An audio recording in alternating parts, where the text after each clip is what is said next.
Hey, let's welcome all of our network campuses all across the country.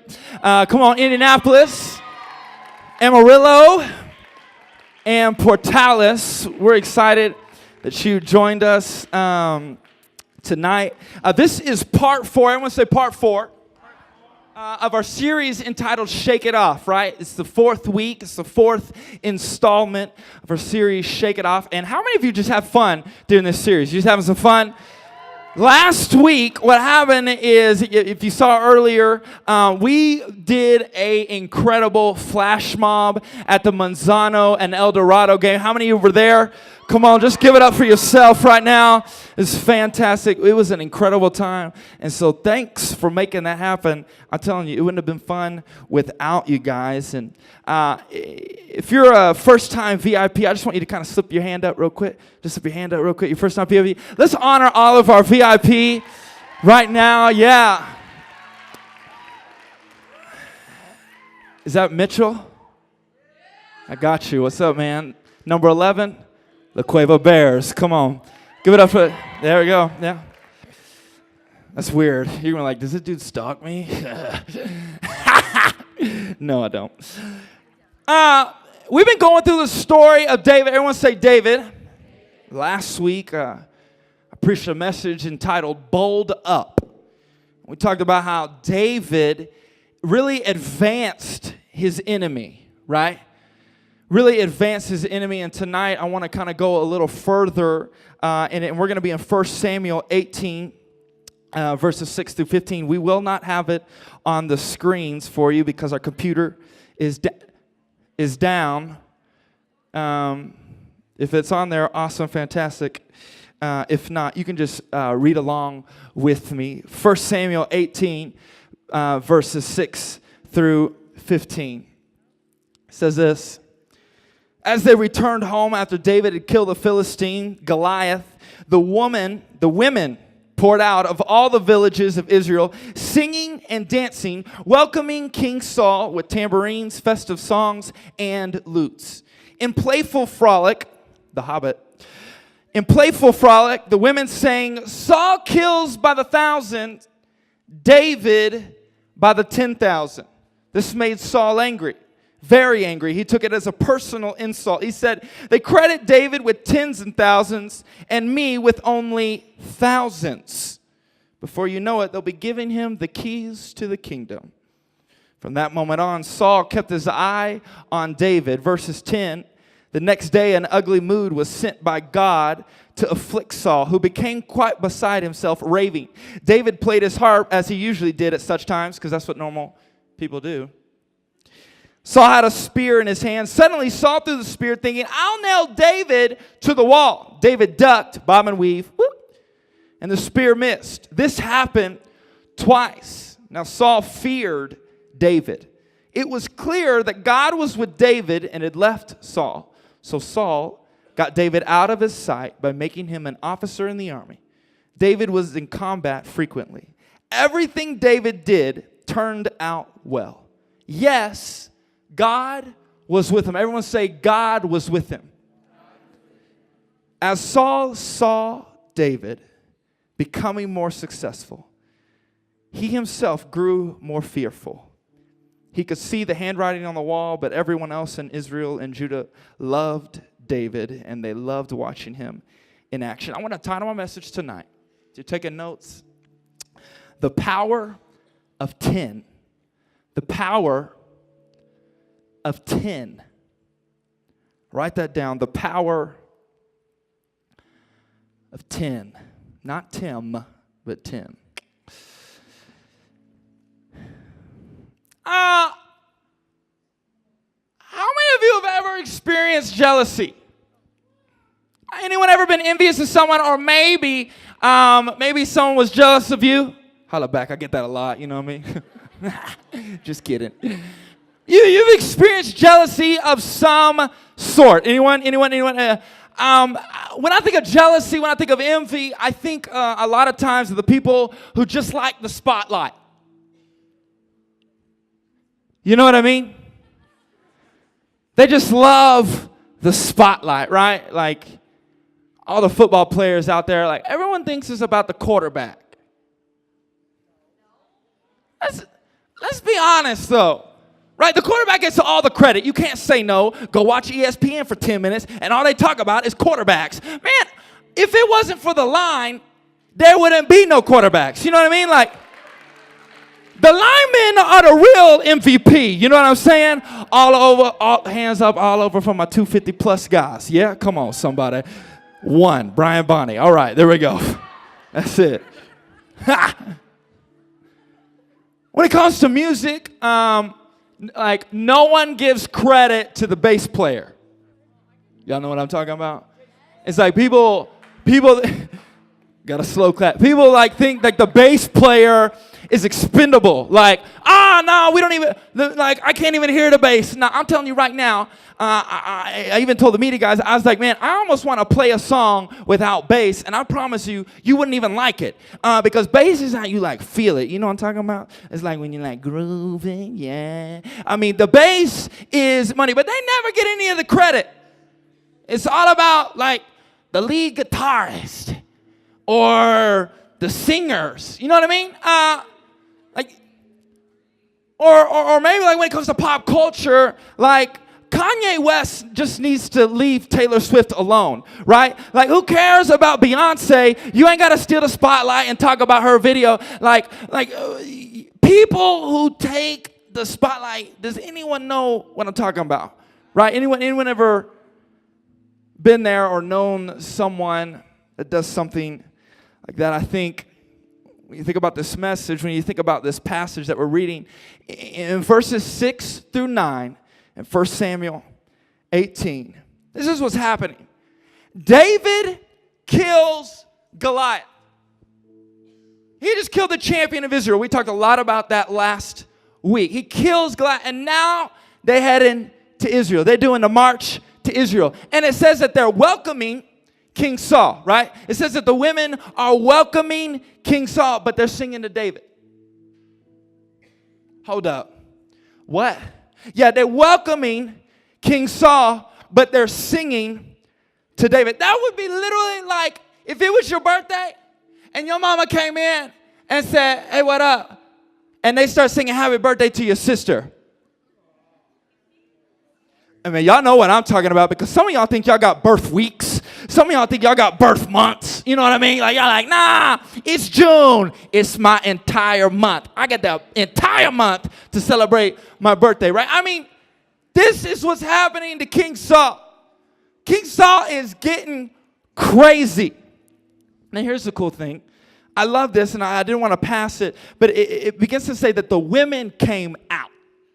Then I began to think, well, why did the men not come out? Well, because the men was fighting the battle, so that's why. So the women came out. And then they started singing this song, and the words were, the words say, Saul killed by the thousands, David killed by the tens of thousands, right? They're singing this song, they're frolicking, they're playing their lutes and their harps and their tambourines and anything that I can't pronounce. I mean, they're just playing absolutely everything, and they're just singing and dancing and doing all kinds of things, right? Playful frolic is what they called it. And I began to think about this. I said, you know what? And that had to get a little irritating to King Saul, right? Because it's one thing when a guy does something to you, but when a girl does something to you, you like, hold up, wait a minute, you just brought it onto a whole nother level, right? Like, here's the deal. Think about it. I remember when I was a sophomore in high school, this is about the time when I used to think that I could dress. This is about the time when I used to think like, all right, I'm going to be into fashion. Like, here we go. Bang, I'm going to start looking good. Sophomore, I don't know why I started so early. It was weird, but who cares? So sophomore in high school, and I remember in a GQ magazine. Why am I reading a GQ magazine? I don't know. That's why, who knows? Whatever. That's another sermon. I'm looking at this magazine. I see this guy. He's wearing, you ready for this? No one does this, but this dude did. And he's wearing 2 collared polo shirts. Both collars popped. Both collars are popped. Now, here's the deal. I grew up in the pop collar days. You know what I'm talking about? Anyone? Just me. All right. Pop collar days.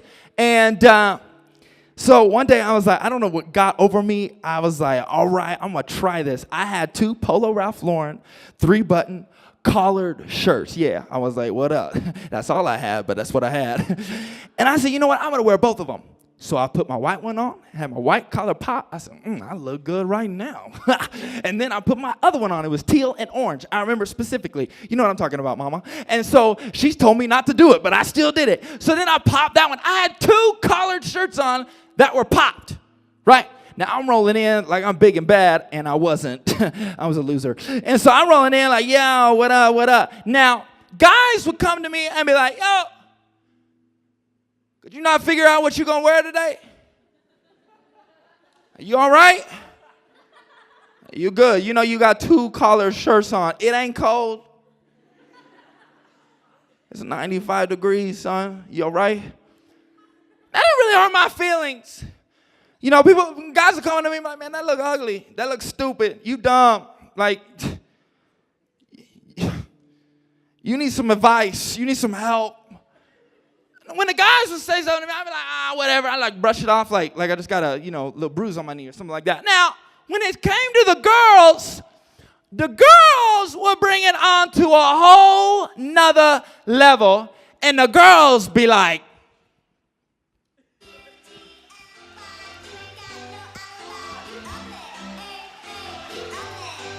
and I'm telling you, it broke my heart. It was the worst. I hated it when girls tell me, man, what are you wearing? I mean, I was like, oh my gosh, I need to go change. I need to go change this up. I need to mix it. What am I doing? And I began to look at this passage, and I really feel this is what Saul was feeling like, right? Saul gets angry. Everyone say angry. And he begins to take it to the extreme. He's like, whoa, why y'all singing for David? My goodness. Man, y'all just going to give him the keys to the kingdom. Literally, takes it to the extreme, that fast, boom. Man, y'all must really like Saul. Y'all just going to give him the keys to the kingdom like it's man's job to give kingdoms away.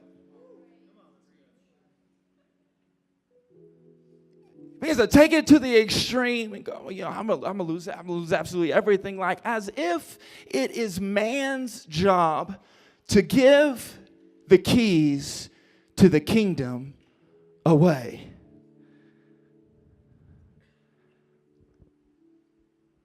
Once we begin to look at this, how much power do we give other people? How much power do you give other people when you're at school? Like, right? Like your whole day, your entire kingdom will come crashing down, or you will literally have a smile on your face based on what a boy or girl says about you. I've been in high school. Right? Like everyone's like, oh my gosh, here we go. I'm going to homecoming. I'm gonna ask her if she's in, if she's not. Man, this is going to make my day, or it's going to ruin it. And we will let the walls come crashing down, or she says yes. All right, that's gonna make my greatest day ever. I want to say something to someone tonight. The only person you should be giving that kind of power to is Jesus. Don't clap. Why? Because if you give it to other people, you set yourself up for failure. You set yourself up for heartache. It will fail. It will. You will have heartache. You will be broken. You will be hurt. Girls, who cares what that guy says? He ain't worth your time. I promise you. Guys, who cares what people say about you, how you dress? It don't matter. It does not matter unless you let it matter. That's what's crazy. It's like, no, but it does matter. Well, it does matter if you let it matter.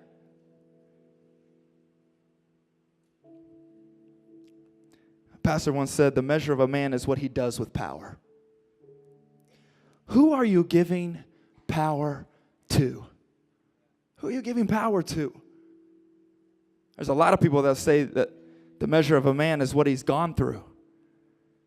The measure of a man is the things that he's been through, the trials, the circumstances, the struggles that he's kind of pushed into. When you look at verse 10, it says that God set an ugly mood on King Saul. I begin to look at that, get a little like, what? God gave an ugly mood, an evil spirit to someone. I don't want to get into the debate. Oh man, does God let this happen? Does God not let that? We don't need to talk about that. But I do want to say this: God will never allow anything you can't handle happen to you. And when I begin to look at this at that statement, God will never give me anything that I cannot handle. Yeah, it's true. Because I remember when my first girlfriend broke up with me, 19 years old, 2.5 years dating. I thought I was going to marry her. She breaks up with me out of the blue. Boom, gone, married like within the next year. I thought my whole world was coming down. I was like, what? There's no way I'm going to bounce back from this. There's no way, man. I remember I was little 19 years old, curled up on my floor in my room. 19, I'm a grown man. And I'm crying like a baby because she broke up with me. I thought I lost everything. And 8 years ago when my grandpa died, I thought the same thing. Like, no, man, I can't lose my grandpa. He's the closest person to me. There's no way. All my walls are crashing down. I remember I was called into full-time ministry at the age of 15. I knew I'd be a pastor. I knew I'd be speaking to students. Eventually be in ministry my entire life. At the age of 15, I knew it. And for the next 3 years, being involved in youth ministry, being a student leader, I was kicked out of 2 student ministries. 2. Do not come back. We don't want to see you here anymore. Get out. 2. And I remember, what? Everything is crashing down. There's no way I can bounce back. There's no way. What is going on with me? If you hang around me enough, you've probably heard this saying before, but I truly believe it. The most anointed people are the most attacked people. The most anointed people are the most attacked people. And I want to tell someone something tonight. I want to tell all of you tonight. I truly believe that this generation right here, sitting in front of me, has the biggest and greatest anointing we have ever seen in years. Ever. You have it. You have the anointing. Here's the deal. Does that matter to you? Do you recognize that? Do you understand that? You've heard me say, I never want to say, or I never want this to be said about a generation where we have done less with more.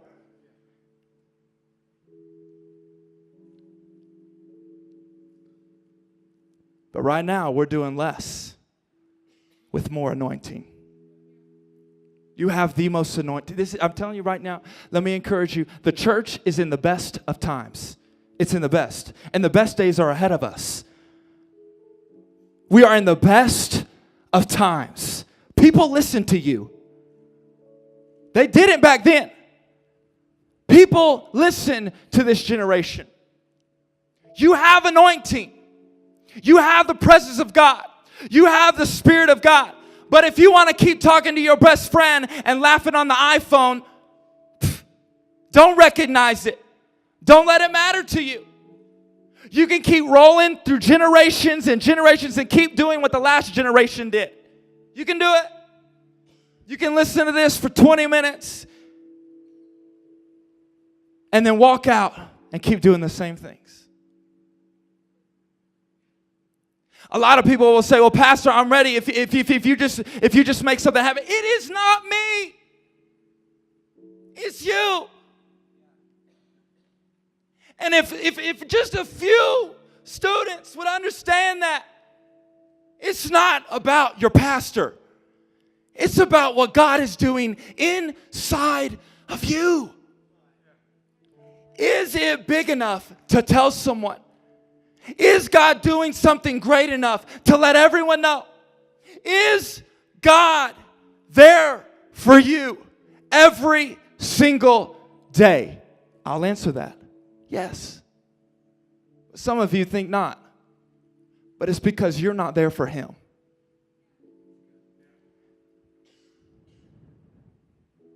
If we begin to realize the weight that you carry, you're looking and going, I'm just a kid from Albuquerque. What you talking about? Just go to St. D High School. Who cares about me? God does. What are you going to do with that?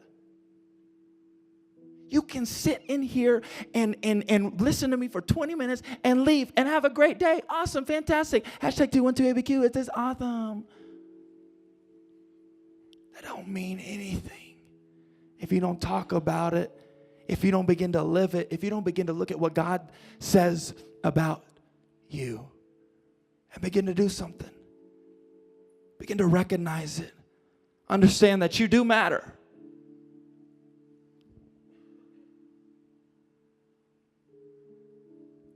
That's a choice you make, not me. I know I matter. Do you know you matter? Because I'm here to tell you, every single person in this room matters.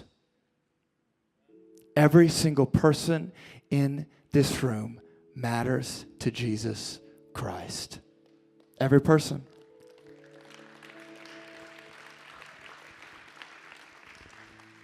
Saul had a choice to make. He could choose to be angry with David, or he could choose to keep an eye on David. If you keep reading, it says that he begins to choose to actually decide to want to kill David. He chooses to be angry. And how many know that a lot of times the right choice isn't or is hardly ever the easiest choice? Right? The right choice is hardly ever the easiest. If you've ever wondered, man, what should I do? Well, look at which one's the hardest choice. And you'll probably, 99% of the time, go that route. And Saul begins to take the other way, and he goes, you know what? I'll just kill David. So he tries to kill him twice.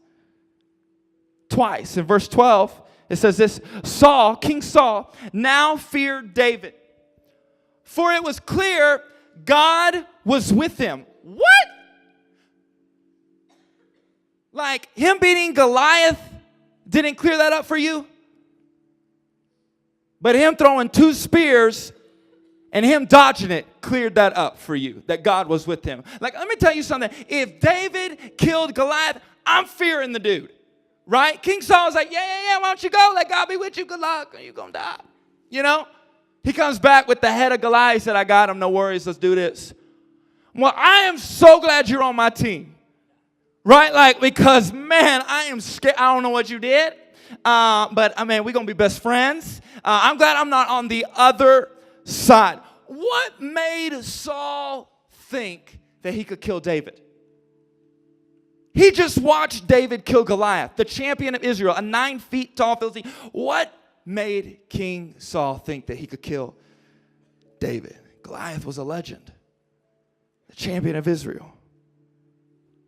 What made him think he could kill David? That's what tends to happen, right? Our lack of success immediately will remind you that you are in need of God. When you feel broken, you begin to feel an open void. I need something. And we keep searching and searching and searching and searching. Let me tell you something. When you realize that God is the creator, there's no doubt that you'll realize He is all you need. When you realize that God builds kingdoms that are unshakable, there's no doubt you'll realize that God is all you need. When things begin to align that you never saw in the future, you begin to see things happening, going your way, you're brought to the conclusion that Jesus is all you need. But see, Saul convinced himself he was better than Goliath. In fact, Saul convinced himself that he was better than David, right? But how many times have we convinced ourselves that we have everything under control? How many times do we let arrogance and pride creep into our heart? Or maybe not even creep in. We just leave the door wide open for it to come right in. Because we think we have everything under control. You see, a kingdom process is a process of surrender. Everyone say surrender. A kingdom process is a process of surrender, not control. But we all want control. I can do it better than God.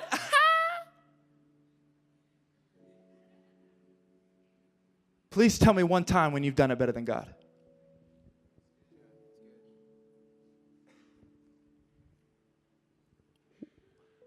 If you could tell me one time,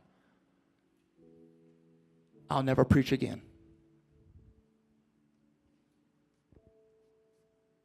Because I love it. People talk all the time. 212's a joke. Jesus, what are you talking about? He ain't real. Tell me the last time you have done something better than God, and I will quit preaching right now.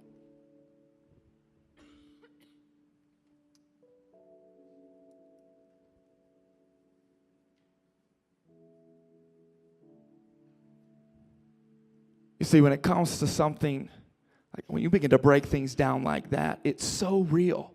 It's so in front of you. You're right. You're right. But why do we want to complicate things? Well, I want to see him. Well, pray more. I want to hear him. Well, worship more. I want him to come down. I want to see him in a robe. Well, be born 2,000 years ago. You know what I mean? Like,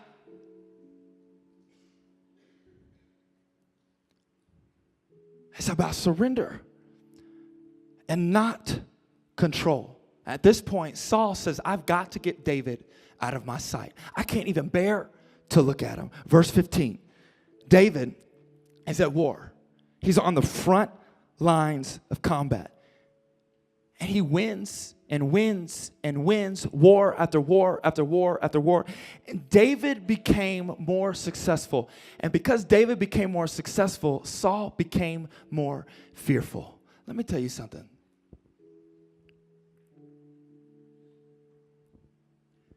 The more successful you become in Jesus Christ, the more fearful the enemy will become of you. Think about it. The more successful you come about telling people about Jesus at your school, the more the enemy will send people your way to discourage you. The more successful you come through Jesus about talking about your faith, or about posting about your faith, or standing up for your faith, standing up for people who don't necessarily can stand up. This is what happens. When you become a little more successful in what Jesus has called you to do, guess what? The enemy will attack you more. You can't think it's going to be easy. The enemy will send people your way to hate on you. The enemy will send people your way and begin to discourage you. The enemy will send people your way that will begin to weaken your faith. He'll do it.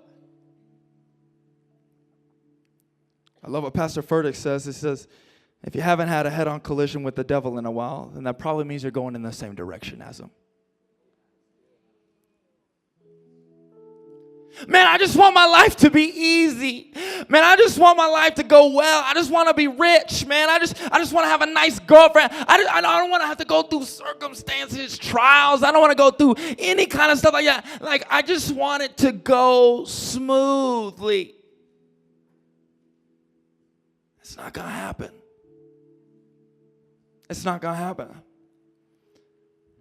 And to be honest with you, you follow Jesus, it's definitely not going to happen. Because at the end of the day, the more you become known, the more you become a little reliable in Jesus, reliable in the presence, reliable in the Spirit, reliable in prayer, reliable in worship. Once you become a little more reliable, what happens is the enemy will attack you day after day. I'm telling you right now, you think my life's easy?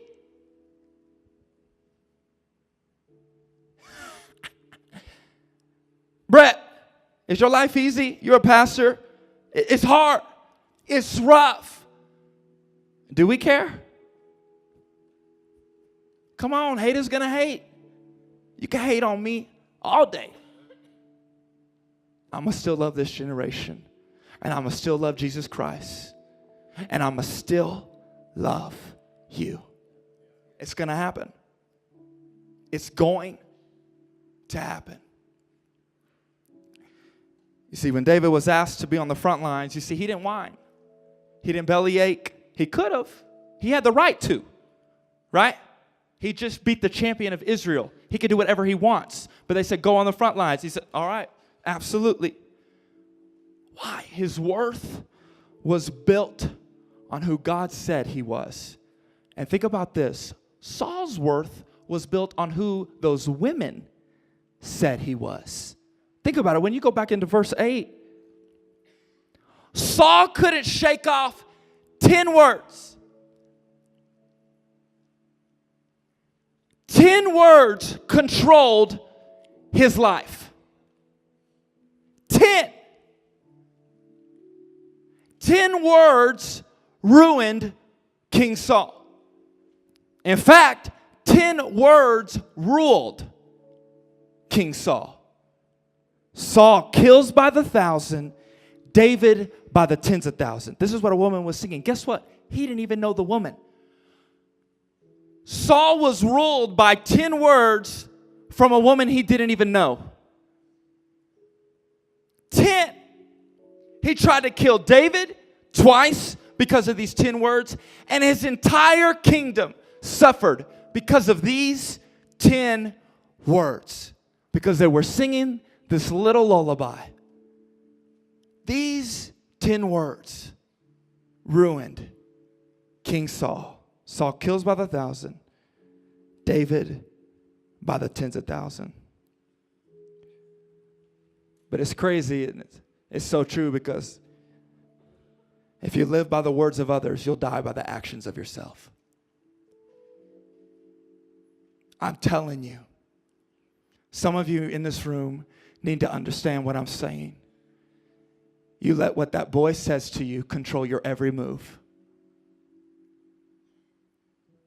Guys, you let what that girl says to you control every single move. It controls your life, and eventually your kingdom will come crashing down. 10 words ruined King Saul's entire kingdom. 10. I want to ask you a question. Whose words are you living by?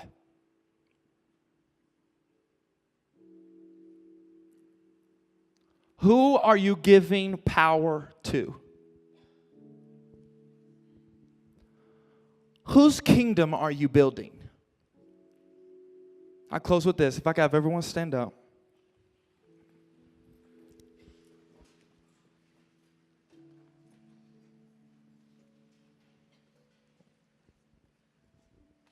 Ten words could make or break a circumstance. I love this statement. Change is what people do when they have no options left.